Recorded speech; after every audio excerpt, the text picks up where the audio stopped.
174 pounds lost already. You'd think I'd spend every waking moment in the gym, right? Nope. Almost the opposite, actually.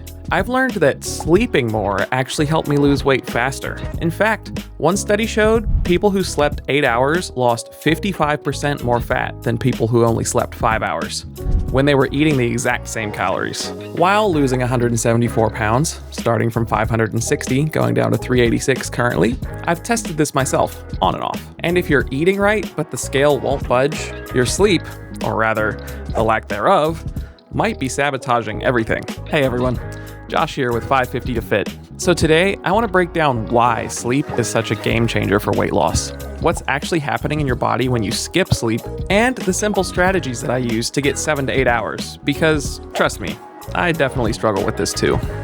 Now, I know what you're thinking. Josh, if I'm awake more hours, I'm burning more calories, right? My heart rate's up, I'm moving around. Surely that helps lose weight faster than just lying in bed doing nothing, right? Well, yeah, those things do make total sense on the surface, and most of the time they're true. But here's the thing, and this really kind of blew my mind when I started researching this. The time you spend asleep actually changes your internal chemistry up. It changes what fuel your body burns while you're awake. When you sleep well, your body burns more fat. When you don't sleep well, your body burns more carbs and, importantly, muscle and holds on to fat. Same calories in, but completely different results to your body based on whether you slept 8 hours or, let's say, 5 hours. Let me show you the proof, because I was definitely skeptical too. There was a study published in 2018 in the journal Sleep, where they split people into two groups. Both groups cut the same amount of calories. They had the same diet, same calorie deficit, everything. But one group slept normally, about 8 hours. The other group had their sleep restricted by just 1 hour for 5 days a week.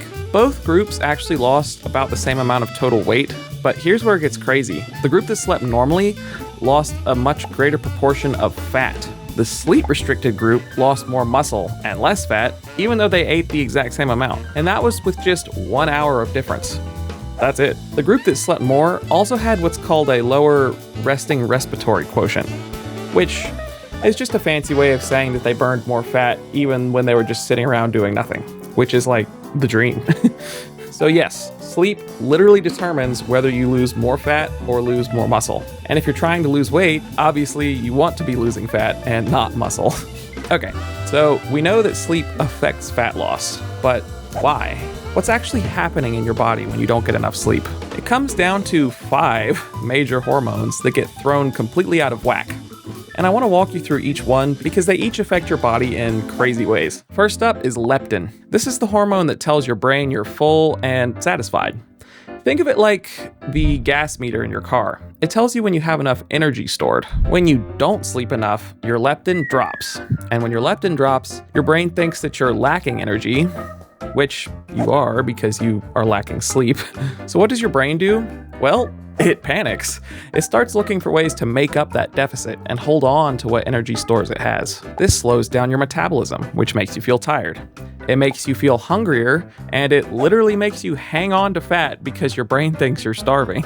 It's not a willpower thing. This isn't you just being weak. It's your brain chemistry working against you. Something I'm very familiar with. Second up, ghrelin. If leptin is the I'm full hormone, ghrelin is the I'm hungry hormone. And studies show that people who sleep just 5 hours a night have a 15% increase in ghrelin compared to people who sleep 8 hours for the same reasons above. You just need more energy when you don't have enough sleep. So just think about what that means. You're walking around with 15% more hunger signals firing in your brain. That's not a small difference. The third hormone is insulin, which you're probably somewhat familiar with. Insulin is what allows glucose, blood sugar, to get into your cells where it can be used for energy. It's like the key that unlocks your cells so that they can take in fuel.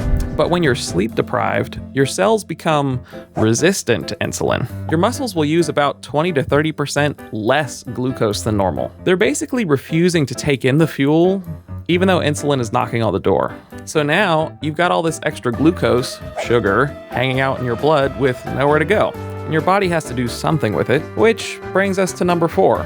cortisol. This is your stress hormone, and it spikes the day after a bad night of sleep. Your body treats sleep deprivation like a stressful event, which, let's be honest, it is. Here's where it gets really frustrating.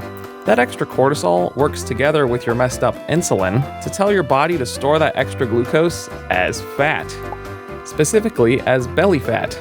So you've got glucose that your muscles won't take in, and your body is actively storing it as fat. This is why you can eat the exact same calories but lose less fat when you're not sleeping enough. And this is also a big reason that you feel weaker when you're sleepy. And finally, number 5, serotonin. This is kind of the opposite.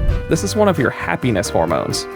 It helps regulate your mood and also plays a role in feeling satisfied and content. But when you don't sleep, your serotonin drops. That's why you feel worse, you're more irritable, more stressed, and just less happy. And you know what one of the fastest ways your brain knows to boost your serotonin is?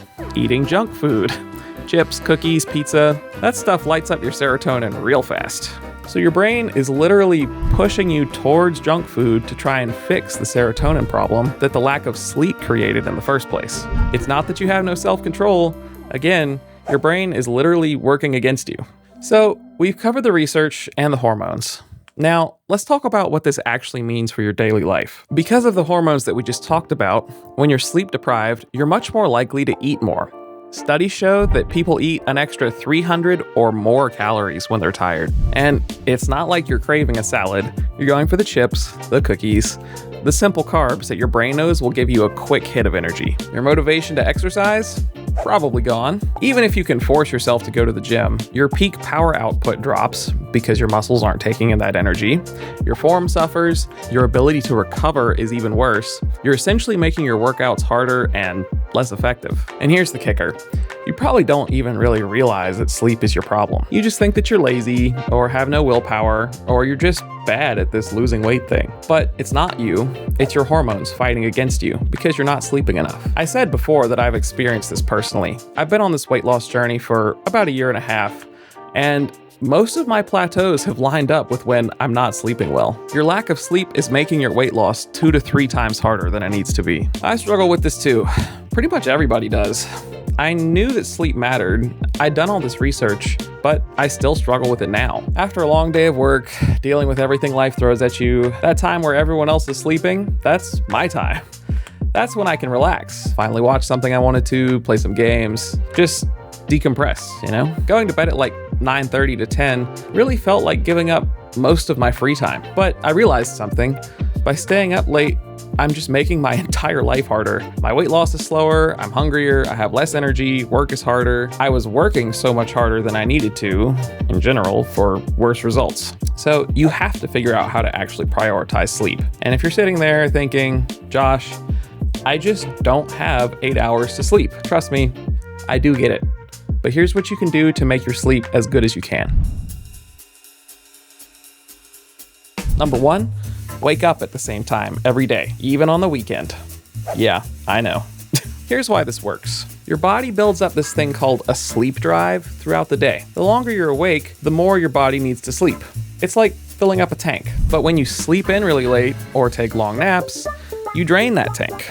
You're not building up enough sleep drive to fall asleep easily at night. So pick a wake up time and stick to it every single day. Even if you had a rough night and only got 5 hours of sleep, you still need to get up at that time. I know that sounds brutal, but here's what happens. That first day, probably gonna be rough, but by that night, you're going to be exhausted. Your sleep drive is gonna be through the roof, and you're gonna fall asleep really easily and sleep super well. And the consistency helps regulate all the hormones we talked about earlier. Your body will start to know when it's supposed to wake up and when it's supposed to sleep. So if you wake up at the same time every day, your sleep schedule will naturally regulate itself at night as well, and you'll have a much easier time going to sleep. Number 2, get light in your eyes early in the day and keep it really dark at night. Your body has an internal clock called your circadian rhythm, and the main thing that sets that clock is light exposure. In the morning, get outside if you can, even if it's just 10 to 15 minutes. Let natural light hit your eyes. This tells your body, all right, it's daytime, time to get up. That morning light exposure actually helps you produce more melatonin, your sleepiness hormone, later in the evening. It's setting up your body to sleep well 14 to 16 hours before you're even ready to sleep. I personally use wake-up lighting that you can set to slowly come on to wake you up before your alarm even goes off. You can use most smart lighting for this, or use this popular sunrise alarm, which does it all for you. I'll put the link down below if you're interested. Then in the evening, you want to do the exact opposite. You should really avoid screens for 90 minutes before bed if you can. And I know that's hard. It's hard for me too. But the blue light from phones and TVs tells your body it's still daytime. If you absolutely have to look at screens, at least put them in dark mode or wear blue light blocking glasses. But most of your devices probably have like a night mode where it gets rid of a large part of the blue light, but you still shouldn't be looking at them. The best thing to do is to find something completely different to do in that last hour or so before bed. Read a book, listen to music, whatever works for you. I also highly recommend removing as much ambient lighting from your bedroom as possible, especially if you live somewhere with street lights. Absolute darkness will make you much sleepier. Get some blackout curtains for your windows. I personally use these cut-to-fit paper ones just because they're super cheap and really easy to put up, or you can get something a little more fancy if that's more your speed. Number 3. Move your body during the day. If you're sitting all day and not moving much, which is something I do a lot, your body's just not going to be physically tired enough to want to sleep well. You need to give your body a reason to rest. You don't have to do intense workouts though, those do help, but even just walking around works. Doing some chores around the house, anything really that gets you moving. You should try to get at least 30 minutes of some kind of movement during the day. Sometimes it's a planned workout. Maybe you just park further away from the building at work, or get up and go for a walk at work. But your body needs to feel like it did something worth recovering from. But one caveat, try not to do super intense exercise right before bed. That actually wakes you up. So give yourself at least a few hours between working out and your bedtime. And number 4, which might be the biggest one actually, create a bedtime routine. Now, this might sound simple, but hear me out. Most people, including myself, tend to just go to bed whenever they finally crash. No routine, no prep, just suddenly decide, okay, I'm going to bed now, and then spend the next 10 minutes brushing their teeth, changing into PJs, etc. Your brain is trying to wind down in that time. Here's what works a lot better. You should treat bedtime like an appointment. If you want to be asleep by 10, set a bedtime alarm for 9:15 or 9:30. This is your signal that it's time to start preparing for sleep, not time to actually be in bed. Your phone actually probably already has this functionality built in. Use this time to do all the things that you need to do. Put things away, get into your PJs or sleeping clothes, brush your teeth, floss, wash your face, all that stuff. Get all that stuff done before you're actually trying to fall asleep. Then, in the final 15 to 30 minutes before lights out, do something relaxing that signals to your brain, we're winding down. This is different for everyone. For me, I read a book. For you, it might be listening to music, doing some stretching, or just sitting quietly. I've also been told multiple times that the best thing is probably meditation, but I really haven't delved into that yet. The key here is consistency. Your brain loves patterns. When you do the same routine every night, your brain starts to recognize, oh, we're doing the bedtime routine, that means sleep is coming, and it begins its natural shutdown process. Your routine doesn't have to be complicated or fancy. It's not about having the perfect routine. It's just about having a routine. The same steps in the same order every night. These 4 things, consistent wake-up time, light management, daily movement, and having a bedtime routine, have definitely helped me get my sleep back in order. Look, I'm not going to tell you this is easy. Changing your sleep habits takes a lot of effort, and it will probably take several tries. But compared to how much harder you're making your weight loss and your just everyday life by not sleeping, it's definitely worth the effort. The bottom line is this. If you're eating right and exercising, but still struggling to lose weight, look at your sleep. You need 7 to 8 hours consistently, and not just on the weekends, not when you have time, every day. Your body will burn fat more efficiently, you'll be less hungry, your workouts will be better, and your weight loss will actually feel manageable instead of feeling like you're fighting yourself every day. If you found this helpful, leave a like and make sure you're subscribed. I post weekly, every Monday, with helpful tips like this and documenting my whole weight loss journey. I still have a long way to go. And if you want more tips for your own weight loss journey, check out my video on alternate day fasting. I'll link that in the description, and it'll be up here on the screen somewhere. All right, that's it for today, y'all. I'll see you next week. Peace.